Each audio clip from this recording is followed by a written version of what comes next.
Hello, I'm Jerry. Whoops, sorry. I'm Jerry Ford. Got Jeremy Ford over here, and he's gonna tell us another story about band camp. Band camp. Yeah, gum American Pie. Yep. This is part 2. Yep. Part 2. Jeremy's band stories. Oops, I wrecked. Okay, this is when he wrecked his car. His first car, and why it happened.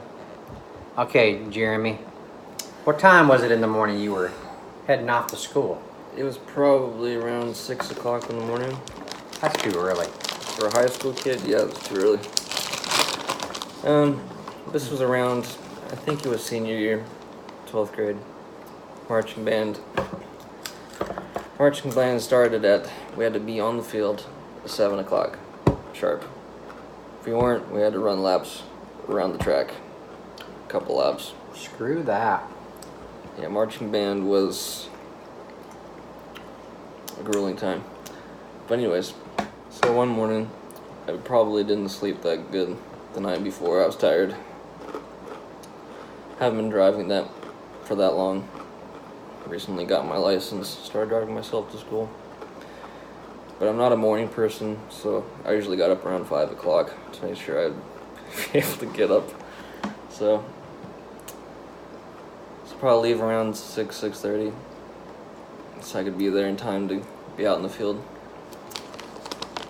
And I was about halfway there, and I started getting drowsy, heavy eyelids. And eventually, yeah, I couldn't keep myself awake, and I fell asleep. Next thing I knew, I was opening my eyes, and I'm getting really close to an SUV, and I slammed into him. You opened your eyes when you're drowsy, right at the time you're coming up on somebody that's like at a stop or something. I was like halfway open, and I saw him coming towards him. And after it hit, the airbags went off, but it was a daze for a while. You were dazed and confused, weren't you? Yeah. Didn't really comprehend what was happening. I didn't even know if my glasses had flown off my face. I didn't know that. Airbag blew them off, huh? Mm-hmm. I didn't even feel the airbags. But after I hit, I just kind of sat there for a while. And I didn't even know my car was slowly rolling backwards. And some people stopped, and they ran over there and pulled me out of there and put the car and parked for me and stuff. But you were freaking out and shaking and everything. That experience. Yeah. Adrenaline was running for sure. But the front end of my car was like this now. It's crushed. Yeah, like a tin can. Because I was in a car and they were in an SUV, so didn't stand a chance there. It was an older lady that you ran into, wasn't it? Yeah, older-ish, a couple people. And they were in a turn lane, getting ready to turn. And as soon as I hit them, they went on and turned into a gas station. And a couple people helped me over to the side of the road. And after I'd gotten my senses and stuff, called my mom. She came over and helped me out. And had to talk to a cop and stuff about it. Got a ticket and all that. I wasn't really hurt that bad. The only thing I remember was my lip was busted and I was spitting out a little blood on me,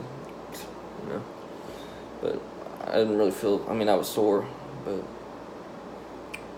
nothing too bad. You're fortunate that it wasn't anything worse than that.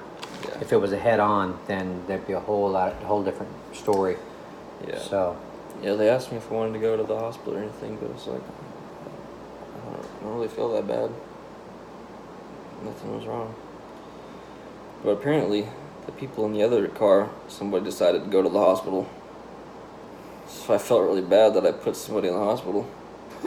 Because I was told somebody went to the hospital. I was like, oh God. I guess they I was told later that their neck or their back was a little whiplash or something. Yeah. Jerk, just maybe a little jerk like that. I didn't leave nothing. Maybe a little dent on their car. They had an SUV. So I didn't.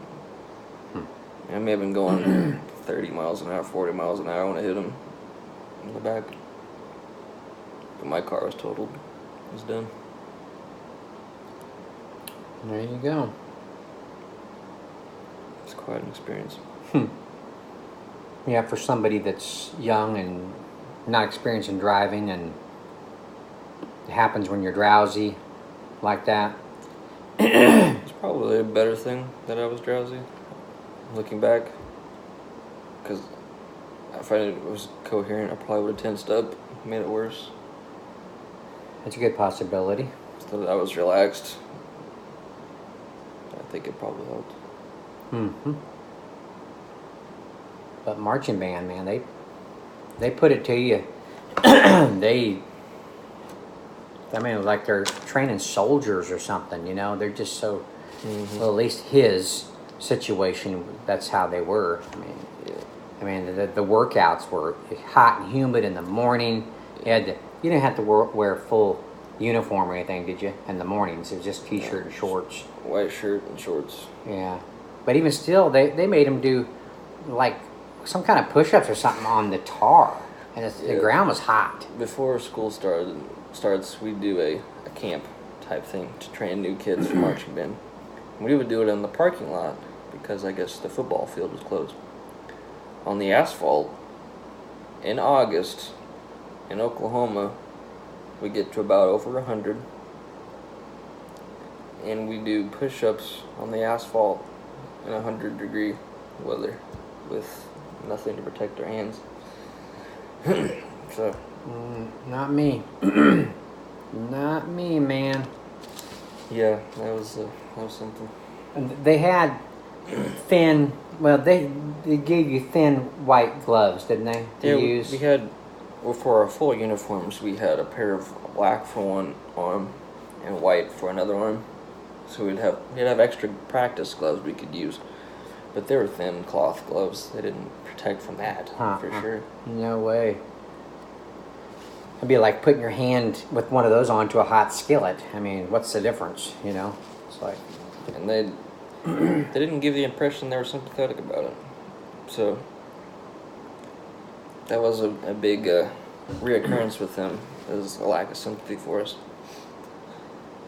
So. You know, in my opinion, that if you have directors that don't show you a respect or care or consideration or anything like that to make the kids respect them, it's going to reflect on their performance. If your kids don't respect you as a leader, then it's going to show in their performance of how they perform on actual competitions. I mean, you know, you can't make kids, you know, do that kind of stuff and put them through that kind of, you know, treatment and then expect them to respect you for it. I wouldn't, you know. There was even a time that it was raining and they still forced us to stay out there to keep practicing. Pouring rain. And then they go and catch pneumonia or something, and then Kids got sick after that. See? You think they're going to pay your doctor bill? Yeah, and you very rarely got a compliment for your performances. It was always we can do better. I've had jobs. We can always do better. What about we're doing good now? We can always do better.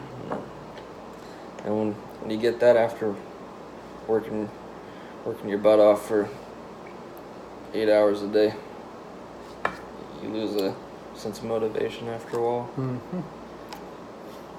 So same thing with regular just jobs. Mm-hmm. It'd be the same way. I mean, some of the jobs I've had, you don't get no compliments, and kind of the same thing. We can do better. We can win this property tournament, you know, on best looking grounds or whatever. Not, you're doing good, Jerry, picking up all the cigarette butts. We appreciate that. Thank you. No, Jerry, you're missing dog crap over there. The dog just crapped just now. I'm just saying, that's kind of an example. But Yeah. sorry, I'm taking away from Jeremy's time. So we'll end it there. If you're enjoying these stories, Jeremy's got many more. Some of the crap that's happened, his trip to Washington D.C., the bull crap that happened there. Yeah, he's got other stuff. So stay tuned if you're interested. More marching band experiences coming from Jeremy. Thanks for watching. We appreciate it. Bye.